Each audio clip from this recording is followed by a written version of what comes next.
And we're recording. Hello, Karen Devaney. Hey, Ann Barnum. Howdy do. Howdy doody. So we both have our hot tea with a little something in it. We do. Very excited about that. A little bourbon, a little honey. Yeah, it's good for the soul. Good for the raspy voice. I'm going to have to point out that we are not in a car and we are not at a cemetery. That did not go well for some reason.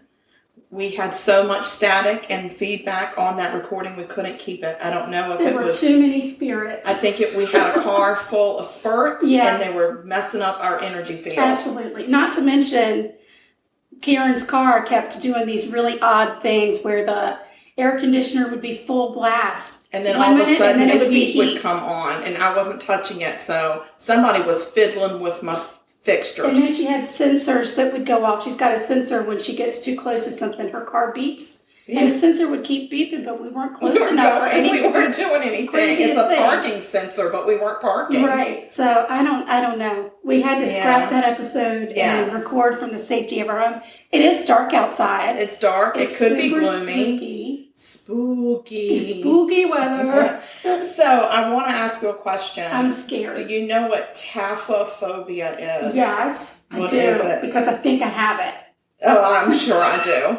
The fear of being buried alive. Yes, that's exactly what it is. The fear of being buried alive. I know I have it. My God. That's just, I don't know anybody that wouldn't have that fear. Me neither. Well, who's going bring it on? I don't know. I know sometimes you watch it. There's a show called The Challenge. If you haven't watched it, you should watch it. It's an MTV spin-off show. Lots of drama and hijinks, but also they do these very insane physical challenges. Yes. And one episode they actually buried, all of the girls got buried like overnight. And the guy's task, and they had a tube. It wasn't like they couldn't breathe. It was actually their enemy. They had to go and find their enemy from shows past. The girls were and go buried. Dig them up. It was all girls. They were all buried. And they could breathe. There was an apparatus so they could breathe. Is that enough, though? No. Not enough. No, and then the guys had to go with a shovel and bury them. And these girls were buried freaking deep. Yeah, they had to dig. They had to dig deep. It was not a shallow grave. It was not a shallow grave. And they were actually in boxes. Yeah, they were in pine boxes. Yeah. Shaped like coffins. It's not okay. It was not okay. No. I couldn't watch it. I had to fast forward. And there's another fear called fearophobia. I think ferophobia. And that is actually the fear of coffins or caskets. I don't think I have a fear of coffins. I don't think I have that either. But if I had that, I would not have been able, nobody with that could have done that. They couldn't have done that show. No. So that was crazy. I remember watching that episode, and it really terrifying. made me feel like I couldn't breathe. That and anything that's like way high up, they're all harnessed. But like if I'm in a car and I'm on a really high mountain, it's too much for me. It's too much. We cannot look over the edge. Much. So yeah, the buried alive thing is too much. And luckily for all of us, we've got some buried alive stories to tell you. We do. So I have one buried alive story and then a ghost story that was sent in by our listener, Haley. Oh my gosh, I love Haley. Me too. So Haley is our friend. She is. I don't know if she knows that she's our friend. It's too bad if she... We tell her, you're our friend. And then she LOLs or whatever. So yeah, like in email, we actually say thank you for being our friend. Yeah. But she doesn't really respond like, oh, of course I'm your friend. Of course I'm your friend. No, she just leaves us hanging sometimes. Like, you don't have to buy us Christmas presents or anything like that. No. We don't want presents. You just have to be,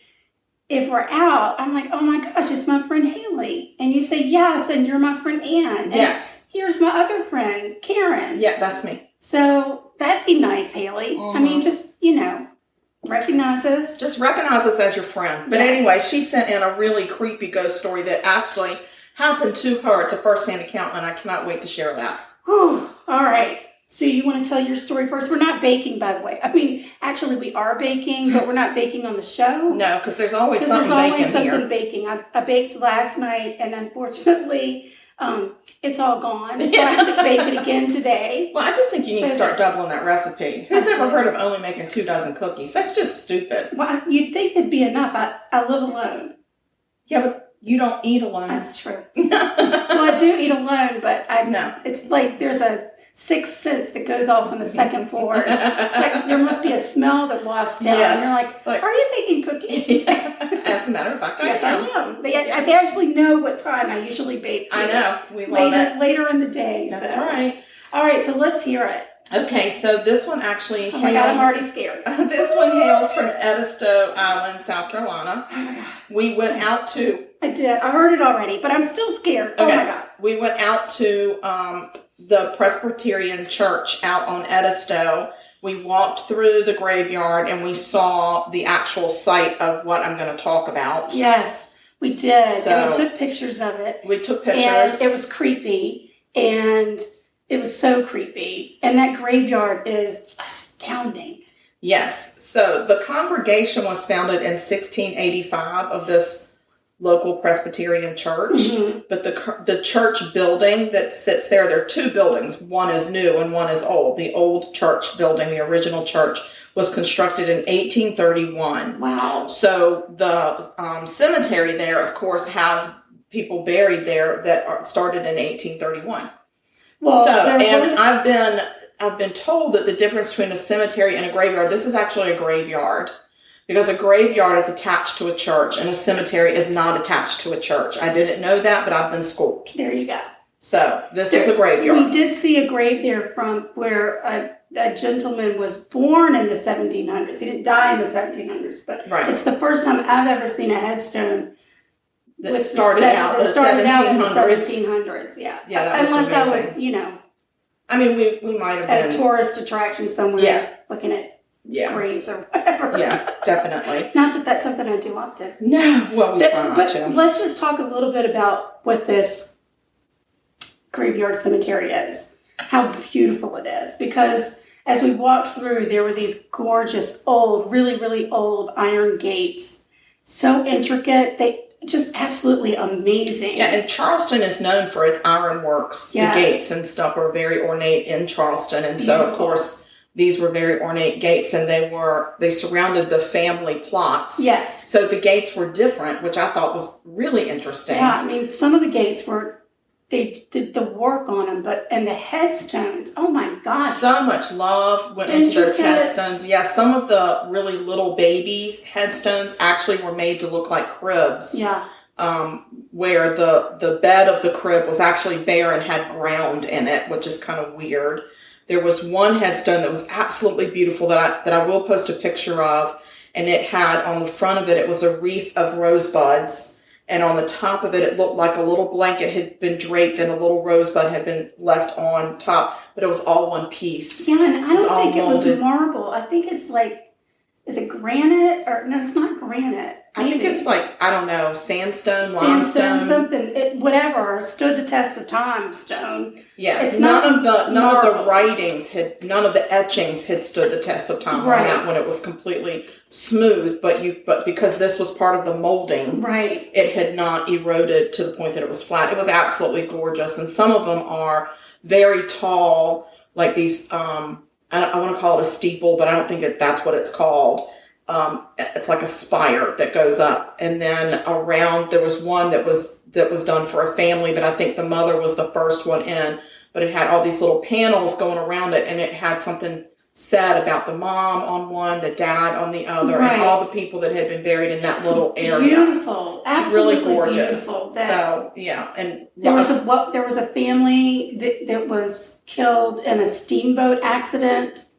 And they had a monument for them up that had all their names. And the headstones the ones that we could see don't just have the year they're born, the year they die.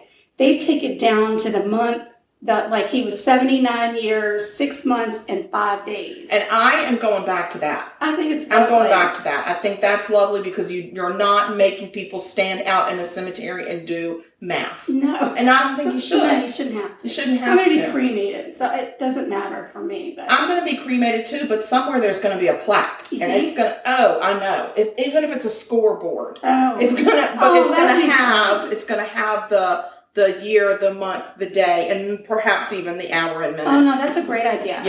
Yeah. So, I definitely, that's what I want. That's what I want. I'm just saying. Duly noted. And then every year on my birthday, I think it should explode with confetti. I think it will. Yeah. I think it will. Yeah, almost like the ball dropping. I hope I'm not here to see it, but I feel certain that it will. I'm going to have to invest a lot of money in this because I think when I'm gone, nobody else is going to. Yeah, so this cemetery graveyard thing is absolutely stunning because you have these really old, peaceful family plots, but then they are joined by these just wonderful live oaks that we have here in Charleston. They're so old. And they're draped with this really long, hanging Spanish moss. It's so creepy. It's it blows so in the wind. It's almost like a tattered dress. Yes. You know, if you were to see the shadow of it at night. Easily. Yeah. Especially with the moonlight coming through it. You would think it was a ghost. Yeah. So during the day, it's really pretty. At night, not so much. Yeah, we're too chicken to go out there at night. Yeah. And also, in the corner of this sits a mausoleum. It's the only mausoleum out there. It is. So I'm going to talk about this mausoleum. Okay. It's creeping me out already. Yes. So we are in 1852. Okay. And this little girl named Julia Legree. Now, there's like, was she 15 or 16? Was she 9 or 10? We don't really know, but she was a little girl, and she had come. Her family owned a lot of property, a lot of land, and she had come to the plantation in Edisto for a visit, maybe for a little summer vacation or something.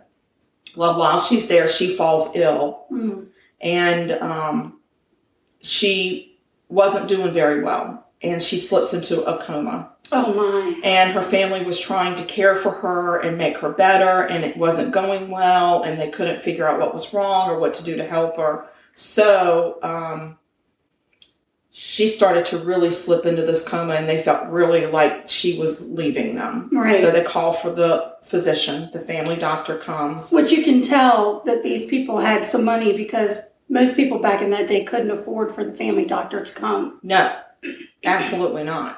So the family physician comes and he examines her and he says, Julia has passed. And it's very upsetting. And back in those days, they didn't embalm bodies. No. And they really wanted to get them in the ground in a hurry, especially in the case of a disease. Yeah. Especially if they didn't know what took them. Right. And they didn't want it to spread through the family. They didn't want a lot of people around. So people would pay their last respects. So they laid her out, dressed her in her white dress, very quickly paid their last respects to her. And then they took her to the mausoleum in the cemetery where we were, the graveyard. And they put her in there. And they sealed the door. Okay. And people, of course, are just so upset because they've lost this sweet little girl, Julia. So we're going to fast forward a little bit. And Julia also had a brother. And about 15 years after Julia died, her brother passed away. Right. God, can you imagine the heartbreak of that family? I know. And that's what we saw in this cemetery or graveyard or this place. It was so full of infant children. Young. Like some of them were 10 days old. Some of them were 4 years old. Some of them were 8 years old. But children didn't fare well in those times, especially during birth. A lot of times the child and the mother was lost. And it was really tough. And that was, to me, that's the stuff that really hurts my heart is when you see these infant graves. Right. It's just devastating. So this family is devastated once again. And they go to, of course, put the boy into the family mausoleum. And when they get to the family mausoleum and they open it up, it's sealed and locked. They open it. Can you imagine opening that up knowing like their dead bodies in there? Oh. So they go to open it up, and what they find is a skeleton of a girl in a white dress crumpled on the floor. Oh my God. In the corner right by the door. And evidently this is Julia. Oh my God. And they are devastated to figure out that they had buried that child alive. She had slipped into a coma. The doctor didn't get it right. Freaking doctor. He didn't put the hot poker in her butt. Oh my God. Like they used to. Yeah, well, once they started figuring out they were burying their loved ones alive, that became a common practice. They would either go through the nasal cavity or through the rectum with a hot poker. If that were me and somebody poked my booty hole with a hot poker to see if I was alive, I'd come back swinging. Oh, yeah. They would bring me back from the dead, and I would come and beat the shit out of them with their poker. I would lose my voice. Immediately. Yes, immediately. Well, as long as you don't have to yell at them. Yes. But nobody better be putting a hot poker up my buddy hole. Yeah, well, I think that we've advanced in our technology. I'm just saying, it would piss me off if it went up in my nose, but it would triple piss me off if it went up in my boo-boo. Yes. That's not nice. And then you've got blisters back there. So you've brought me back from the dead. Now I'm you really give going to me die. Anal blisters that are going to get infected because of the poo. But now I'm going to die. Now I'm going to die a slow death because I have an anal infection and nobody knows how to cure that. Thanks so much for the 3rd-degree burns on my booty. Really? I'm not okay with it. I'm glad we don't do that anymore. Me too. So anyway, back to my very spooky story. They realized that poor Julia has been buried alive. They are devastated. They put her back to where she belongs. In her little coffin, in her little crypt. And they closed the door after they put the boy in there. Right. And the family just absolutely devastated over what they found. They come back 3 days later to grieve some more because they just feel so badly about what they've done to poor Julia. Yes. So they come back and the door to the mausoleum is open. Oh gosh. And they were like, well, Holy crap. we locked it, so... Wouldn't you immediately be like, holy crap, did we just bury our son alive? I know, I would be thinking that too. Like, holy shit, we did it again. How dumb are we? Like, we're horrible parents. Yeah. But nothing was disturbed in there. Right. But the door was open. That's crazy. Yes. And so they put the door back on and then went about their business. And a couple days later, they went back and the door had actually cracked. Now, this is a heavy stone door that they put there. And they're like, okay, something is not right. It takes like 4 people to even open that door. Yes, it's really, really difficult to get that open. And they're like, okay, something is definitely not okay. So then they hire some people to come in with a metal door. Right. And they install a metal door to the front of this. And they're like, this will help. Right. Because they thought maybe they had grave diggers that were coming in and trying to dig up the stuff. So they put this metal door that could only be locked, and unlocked on the outside with a metal bar on it. It was very ornate, there was a lot of mechanisms here. And they came back to check on it a couple of days later, and not only had the door been removed, but the door had been destroyed. It was dented. And they were just like, this is the craziest thing. So what they ended up doing was they actually took the door off, and they left the door off. And that mausoleum still stands today since the 1800s with no door on it. Yeah, there's no door. And the air in there is so heavy and thick and it's just really heavy. Like we peeked in, we didn't set a foot, a toe, a pinky, nothing inside. No. Because the little boy's grave is actually decorated with all kinds of little toys, and there's some palm fronds.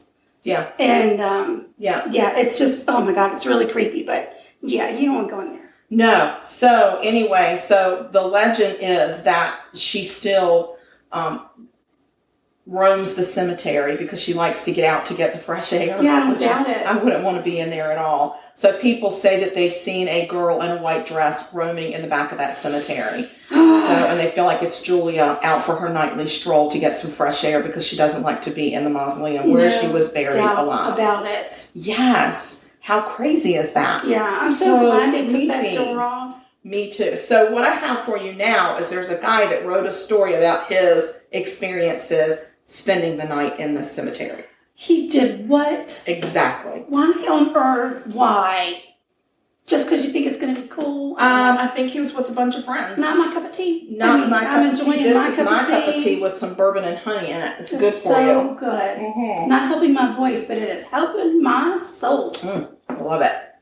All right, so what did this dude do? Okay, so he and a bunch of friends decide to go out to Edisto Island and explore the old graveyard next to the Presbyterian church because that's what all people do.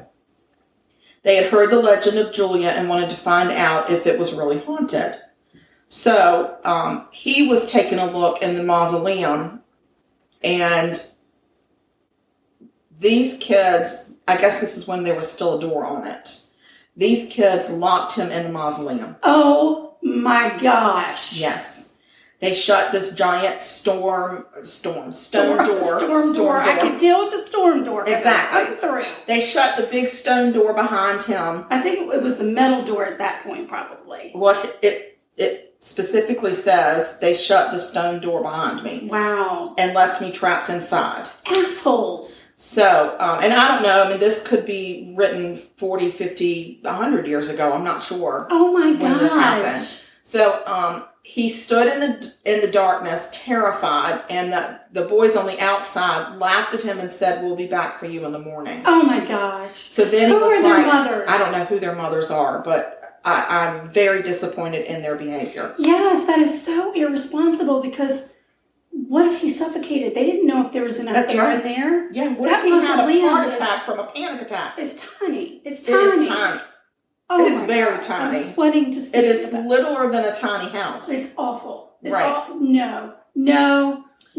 So he, of course, is pushing against the door with all his strength, and he's screaming and yelling and pounding, but it's stone. He's knocking on stone that doesn't go anywhere. Yeah.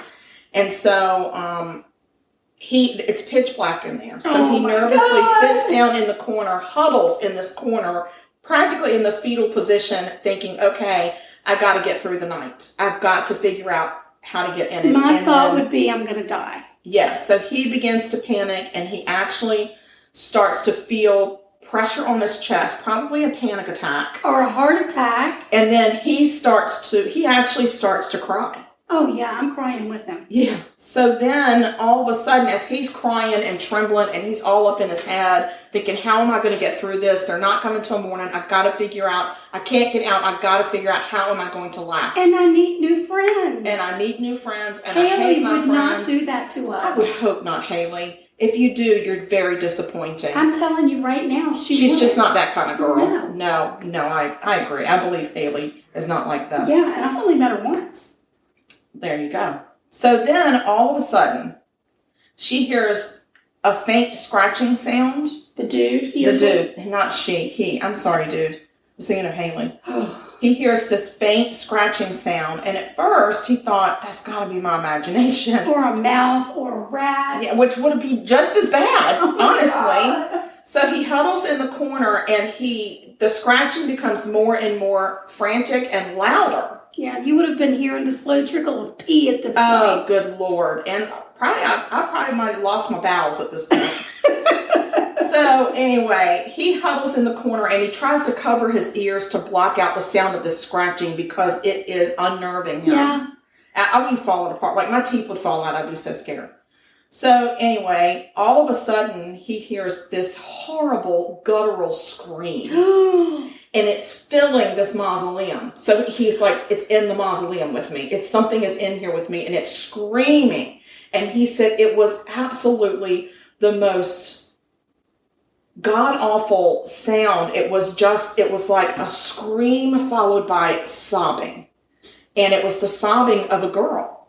And he's like, oh my God, they must have locked somebody else in here with me and I didn't know.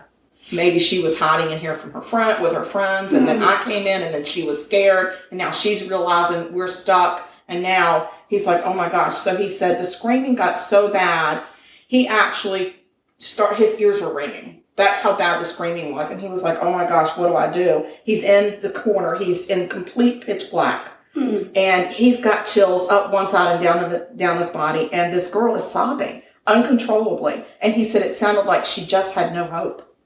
And he wanted to reach out and comfort her, but he was too scared to even move. Right. Like, that's how terrified he was. So at that moment, the door starts to creak, and the door comes open. What? And he's thinking, oh, thank God my asshole friends have let me out. Right. So he shoots out of there like a cannon. Right. And he comes out of there, and he looks around, and his friends are not anywhere to be found. He can hear them laughing. They've gone around to the front of the church in the parking lot, and they're standing there laughing. Oh, my God. And they haven't heard a thing.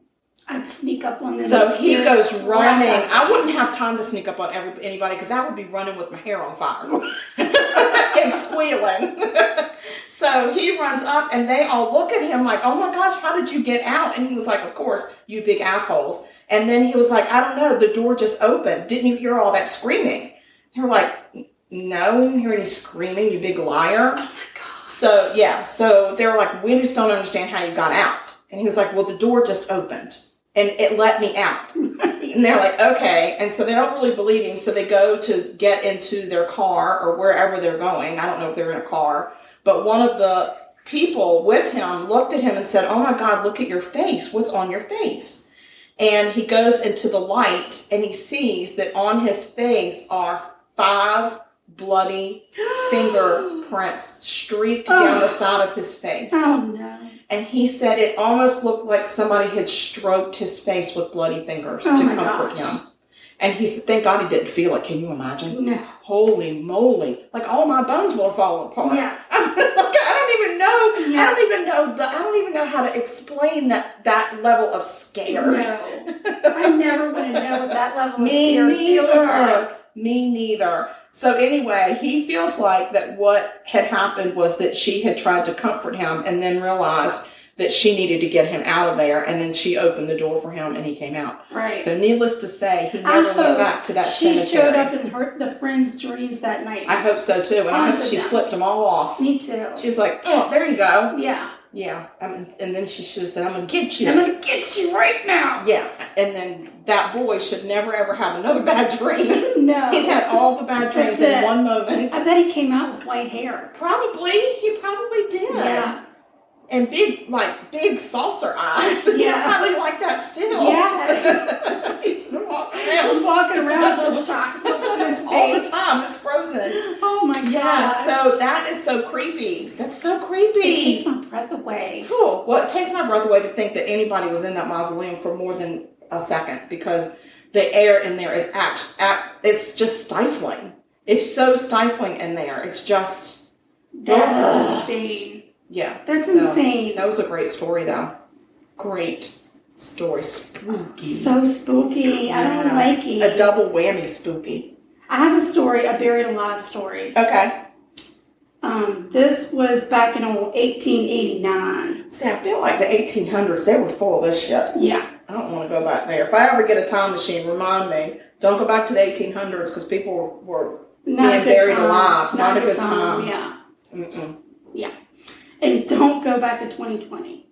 Don't that shouldn't even be an option. Yeah. No, my time machine's going to skip that year. Exactly. So in 1889, Octavia Smith married a wealthy Kentuckian. Oh, Kentucky. And his name was James Hatcher.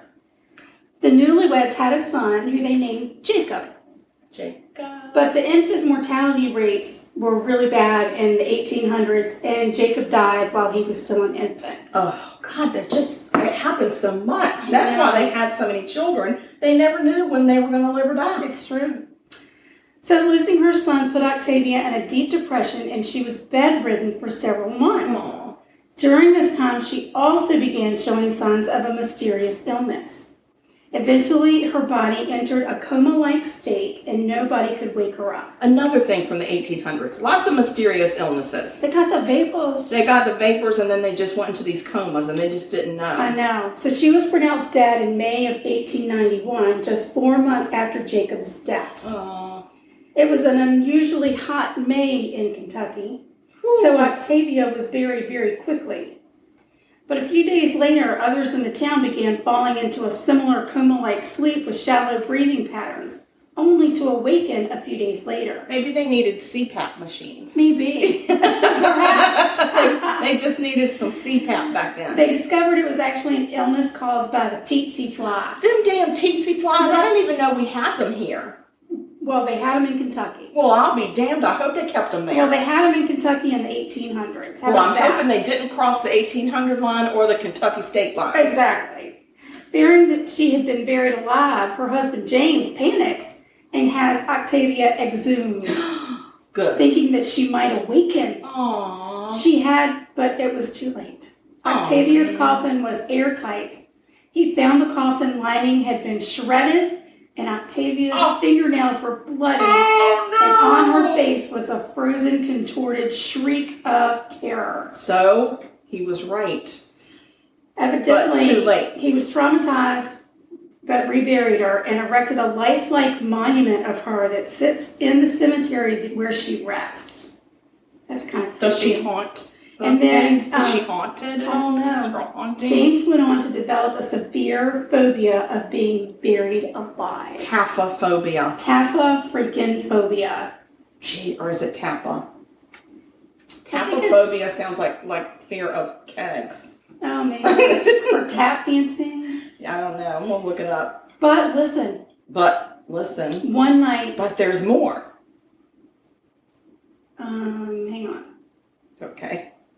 Sorry, I have to think about this. Oh yeah, some of the stories that I came across they're too much. I can't. So it is taphophobia. TAPHO phobia. Yeah. Yeah. It was scary. It was super scary. Okay. Okay, so that was that story of that. There's another story. Do you want me to tell Haley's story while you're looking for that? You can tell Haley's story, yeah. Okay. Because I'm having a hard time operating my phone because I feel like maybe the bourbon's starting to kick in. Yeah, I know. I can see that. You got that struggle look on your face. I got a struggle look. Yes. I'm struggling. Okay, so Haley's freshman year, she joined her older sister at Kappa Kappa Gamma at the University of Colorado in Boulder. Wow. She was living in the dorms at the time, but her sister was living in the sorority house and sharing a room with a friend. It was early fall, and she got very sick with pneumonia. Haley did. Bless your heart, Haley. We hope you're feeling better. Oh, yes. Oh, well, yeah, that's true. She doesn't have it now. I'm hoping you don't still have pneumonia. Oh, my gosh. Okay, I hope your lungs... Your bourbon's kicking in, too. I can see it traveling up. I know. I can feel it, too. It's like fire. It's like fire right up my collar. Whew. Okay, so, pneumonia. She got pneumonia, y'all. She got the pneumonia. What a terrible thing to have in college when you're away from home. And I had it.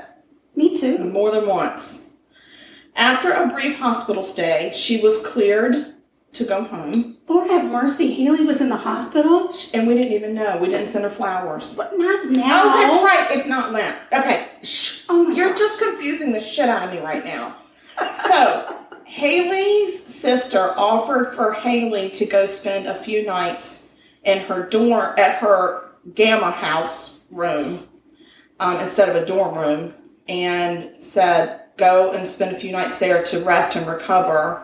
And Haley's sister offered to go stay at Haley's sister's boyfriend's house. I didn't want it to sound like Haley's sister was staying at Haley's boyfriend's house. It's not. Haley's sister was going to stay at her own boyfriend's house. And her sister was staying in the sorority house. Her sister lived at Kappa Kappa Gamma.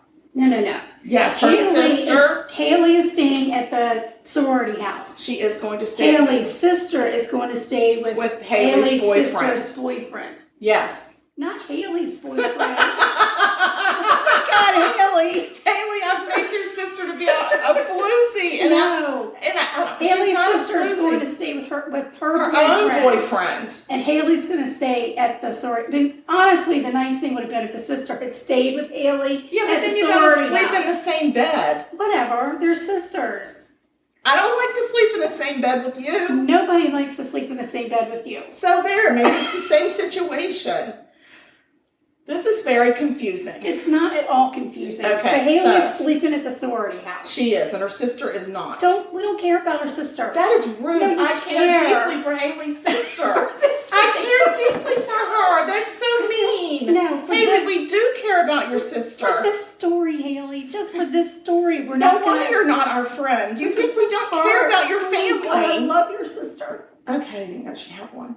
So, one night, as Haley was sleeping at the Kappa Kappa Gamma house, she was deep asleep. She probably had some NyQuil and some vapor rub. Maybe like the codeine. That stuff. That's good stuff. To help you sleep. She suddenly awoke to a woman sitting on the end of her bed. Her sister came back. Okay. She didn't put on any glasses, so the person was kind of fuzzy. I get it. She had blonde hair and a figure similar to her sister. Oh, okay. So she's like, my sister came back. Nice. So thinking it was her, she said, do you want me to scoot over? And if it were me, I'd have been like, are you expecting me to scoot over? Okay. So the person replied, no, honey, just go back to sleep.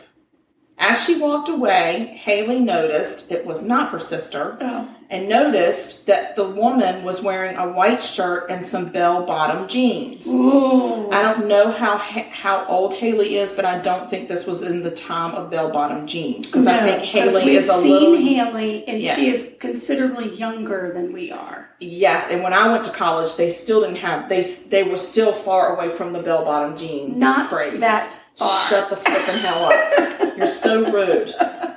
Okay. I would throw my drink in your face, but I don't want to waste the bourbon. So the next morning, her sister came back in from the boyfriend's house. And we're not judging at all that she stayed at the boyfriend's house. God, no. Okay. That's just what you do in college. That's why you go to college. So anyway, she's wearing... That's why you went to college. Yeah, and then I got a degree. Right. So she's wearing slim jeans and a leather jacket, which was more Haley's sister's style, and not bell bottoms and a white shirt. Right. So she tells her sister about the woman, and the sister's eyes got wide, and she said other women in the house had experiences with this ghost, and they all called her Mary. Now here's my question for Haley's sister: why didn't you mention this before? Before you say, hey, just sleep in my bed. I'd have been a little pissed off. Yeah, I'd have been wanting to have had some sort of a heads up. Not only that, but Haley's sister's roommate had experiences with Mary as well, but didn't see her, but said I didn't see her on that night. Dear. So flash forward to Haley's junior year, and she's now living at the Kappa Gamma house.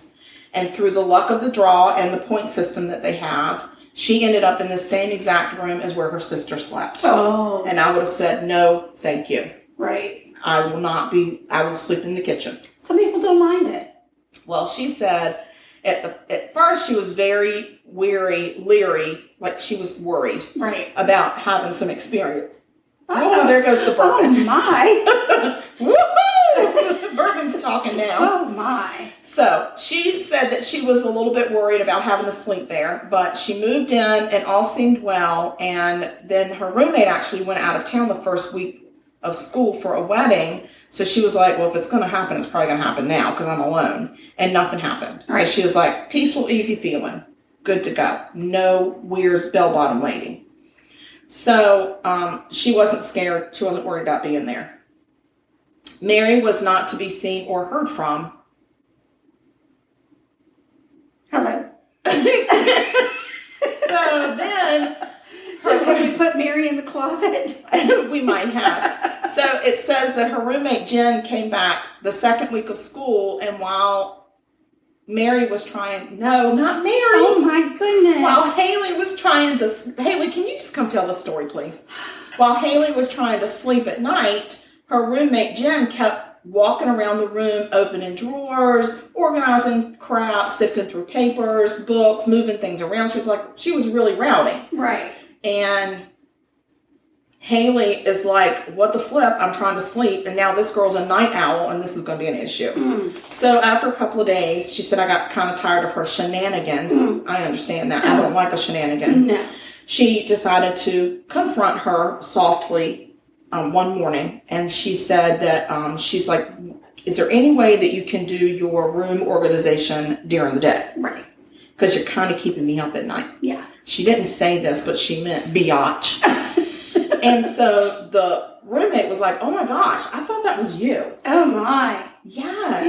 So it seems as though Mary was back and making it known and organizing their stuff for them, which I thought was nice. She could have done some laundry though. Something. Maybe cleaned a bathroom because those sorority house bathrooms got a little nasty. Yeah. So that night the noises stopped inside their room, but every once in a while they would both wake up at the same time to sounds of shuffling paper, and then they would hear footsteps outside their room or just outside or leaving their room. Right. So she said it doesn't end there. Oh my. I know. I love a and then. And then. So a few months later, a group of women, probably alumni, came to the house to visit their old stomping grounds. And one of them stopped downstairs in the common room. She stopped in front of this large bookcase and pointed to a plaque way up at the top of the bookcase. And she said, that is dedicated to a friend of ours who passed away in a bike accident. She was on the way to our sorority meeting when she passed.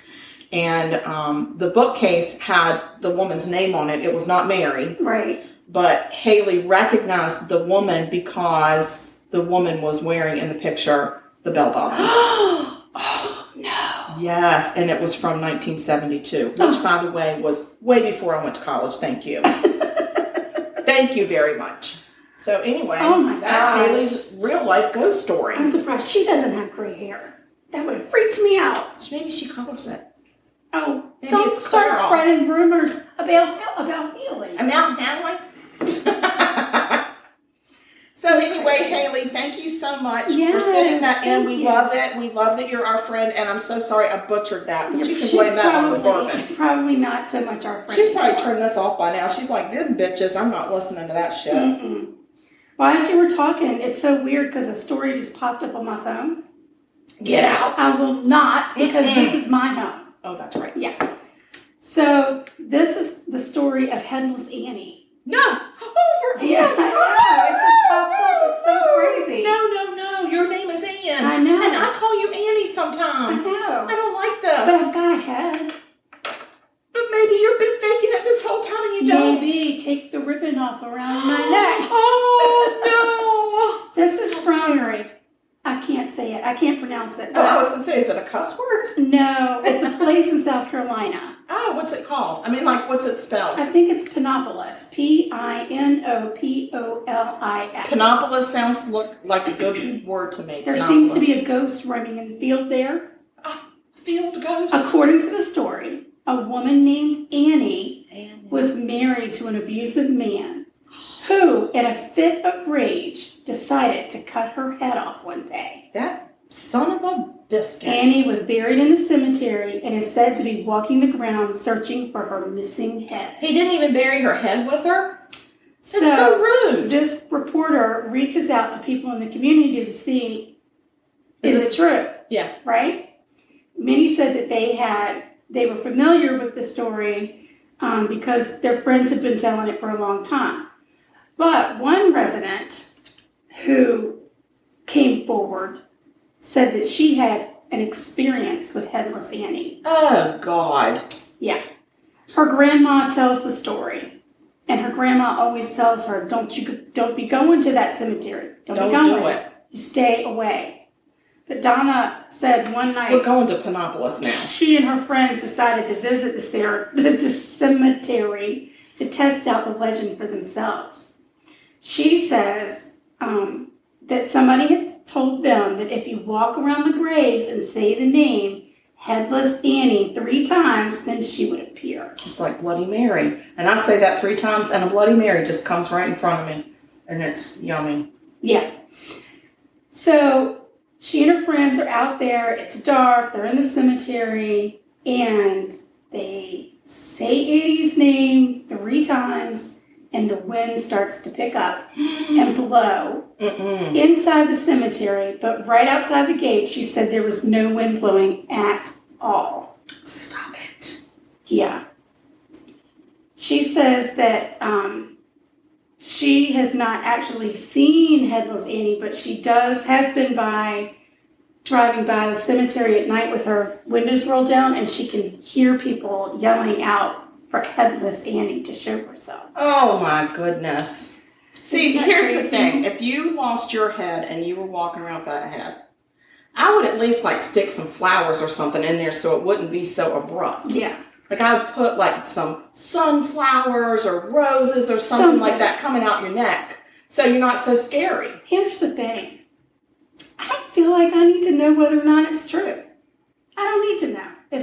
The reason is it's a ghost story. If somebody it's says a legend. This happened, then I'm going to take your word for it. then I'm going to say, I got you. And I'm probably not going to go. No, that's true. That place is no longer on the places I want to go see. I know, but we could go during the day. No, because when we go during the day and record things, then we get static in our car, and your car goes bananas. It does go bananas. Right. I don't know what happened. Fancy got a mind of her own. And then last night we were driving, and it was dark, and we swore that somebody was in our back seat, and we didn't even take my car to the cemetery. We thought it was one of our dogs. That was the craziest thing. So we're telling stories and spooking ourselves out. Oh my gosh, yes. Which is so fun. It's the freakiest thing in the world. It's so fun. So it's not too late if somebody else has a ghost story. Send it to us and we will read it. And then I'll send Ann out on location and she'll wear the pants. And it's not going on location with the pants. Okay, well, guess what? We have social media. So we have Instagram. We do. And that Instagram is at Sugar Coated Murder. And I work very, very hard to keep it going. And doesn't do anything with it. I barely have Instagram. I have started tagging her Instagram when I post so that she knows I posted something on Instagram. Because I can't find it. She'll say, did you see this? I'm like, no, where is it? Yeah, I don't even know how to find things. So I just tag her. It's no big deal. So we have the Instagram. We have Facebook. What is our Instagram handle? I already said it, but I'll say it again for you, Bourbon Lips. It is you know what? There may have been somebody else who didn't hear it. I don't think so. You are a monster. Just say it. Y'all, it's at Sugar Coated Murder. What's that say? It says... Cancel that. That cannot be true. It's exactly... According to Luke File... Cancel. Are a biatch. Okay, so we got the Instagram out of the way. Instagram... And we have an email account, and we get emails. Didn't hit cancel. Well, I have stop and end and report. That's what I have. End, report. I don't have a cancel. Fine, just leave it. It's fine. Anyway, we also have Facebook.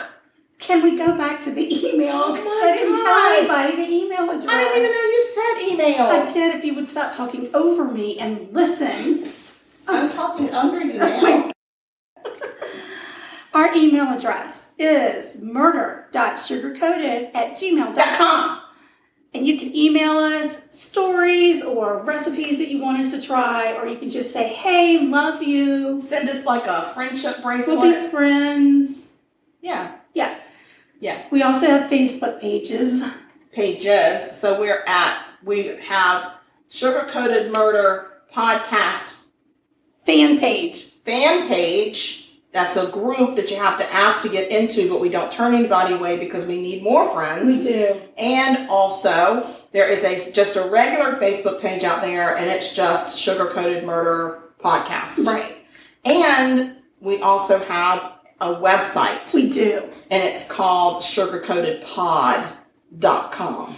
And if I wanted to have I love this podcast so much, I want to get a face mask with Sugar Coated Murder on it. Can I get that? Yes, you can. Where do I go? So the best thing for you to do is to find our link tree or request our link tree. Because when you get the link tree, you actually get a link to all the different places that you can listen to us. And it also gives you 3 different links for merchandise. Where do I find your link tree? Well, if you're on Instagram, it's in our bio. Okay. Okay. I don't know that we have it in our bio on Facebook. We'll have to check that. We should. But I tell you what, I'm just gonna post it in both places tonight. Yeah, that's a great idea. As well, and then people can go on there and see it's for merchandise. Or you can just email us to have a friendly conversation and go, oh, by the way, I'd like some merchandise. What's the link? Right. And we'll give it to you. Yes. Because it's on several different places. It's on Redbubble, it's on Teespring, and TeePublic. Is it on Redbubble? It's on Redbubble. I didn't realize. Just the one design is on Redbubble. Go to Teespring. Teespring has everything. They've got more variety. Yeah. And I feel like their prices are a little better. And I think their shipping is a little bit better too. It's more reasonable. But if you like Teespring, if you've bought from them before, then it's easy to go on there too. Yeah. So if you don't know what a link tree is, like, what is a link tree? A link tree is literally a link that will pull up a page that has all different buttons on it, and it has a button for merchandise. It has a button for the Apple link. It's got a button for the Spotify link. It's got a button for iHeartRadio. It's got a button for all 3 merchandise areas, and it also has this really special button at the top. And that is if you would like to buy Ann and I a spot of tea. A spot of tea? Yes, you can donate to our tea cause. Our tea cause. Our tea fund. Or the bourbon fund, because I noticed today that's getting low. The bourbon's getting low. We need flour, eggs, butter, sugar, salt, vanilla all the time. We were just saying how we need to go to Costco to get butter because we go through it so much. We really do. So, but you can treat us to a cup of coffee or a spot of tea if you want to, and that's at the very top of that page, and that actually links into our PayPal. How very freaking convenient. I love it. Mm-hmm. So, we love you guys. We hope that you are enjoying the OctoBOO series. We know, we are very well aware that we're not good at scary stories because we're chicken. We're chicken. Because we're chicken. We're chicken. So, but we've got a couple more coming up. But maybe you'll have a little laughter in October instead of a scare. Oh God, that scared me. Dang, I hate that when she does that. So yeah, and so we'll be back in the kitchen soon, but we're enjoying this this kind of ghost It has been kind of journey. nice. I mean, don't think we're not in the kitchen because I'm still baking, but just not on. But I mean, recipes that are already done at the new. Yeah. So anyway, we love you guys so much. Stay sweet. Don't murder. If you kill people, we will talk about you. Wear your mask. Don't be a mask hole. Be a maskaholic. And wash your hands. Wash your damn hands, guys. Just wash your hands. It's and we so love easy. You. We just love y'all so much. We want y'all to stay around for a long time. Stay with us. Keep listening. Keep supporting us. Tell all your friends and family, and even people that you don't know. Just tell them. Just say, oh my God, you got to hear this. Yeah. These girls are bananas. Bananas. We love y'all. Have a good week. Bye now. Bye.